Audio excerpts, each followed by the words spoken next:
Guys, if you are like me, you really can't focus or concentrate that much while working on the computer for a long time unless there's some level of background noise. Then you are in the right place. Of course, you can play anything that you want on your phone or directly on your MacBook with kind of Spotify, but there's a much better way that you can do it, and I'm going to show you exactly how, just with your MacBook without any additional software or application at all. So the first thing that you want to do is to upgrade your macOS system to the latest version, which at the moment is called Ventura. I already do that, but if you have not done so, then just click on the Apple icon at the top left corner about this Mac, and there should be some option for you to do so. Once you finish that step, then you are ready to let the magic happen.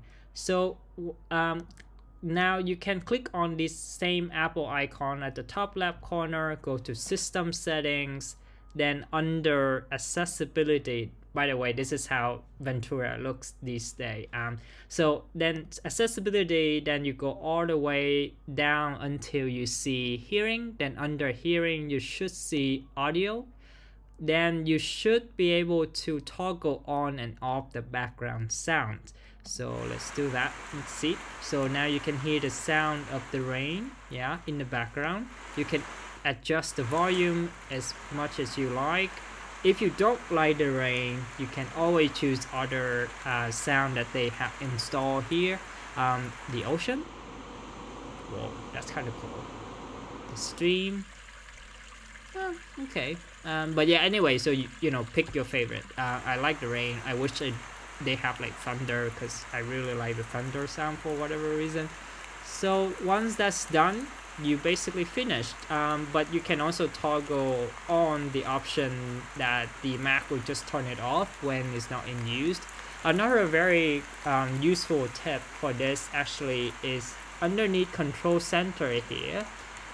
You go all the way down to Hearing, then you should toggle on these options show in Control Center. What this help you do is actually on the top right corner here is where your Control Center is located. Click on that. Then if you enable that option, now you should see the little ear here at the bottom, and that's allow you to turn on and off directly on your Control Center. So you see, on and off. That would be very useful when you start to have meeting or whatever. So yeah, that is for today. I hope that is helpful and that is will increase your productivity. Look out for another video soon. See ya.